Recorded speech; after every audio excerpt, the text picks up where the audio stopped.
আসসালামু আলাইকুম। আমার আজকের এই ভিডিওটা যারা দেশের বাইরে আছেন, যারা দেশের মানুষজনের জন্য চিন্তা করতেছেন, পরিবারের জন্য চিন্তা করতেছেন, শুধুমাত্র তাদের জন্য।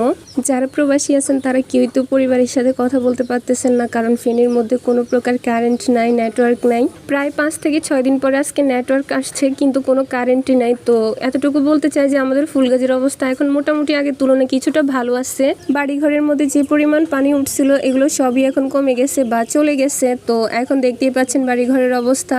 এমনিতে ঘর বাড়ি ক্ষয়ক্ষতি হয়েছে হয়তোবা জিনিসপত্র সহ, কিন্তু মানুষজন সবাই আল্লাহর রহমতে এখন সুরক্ষিত আছে।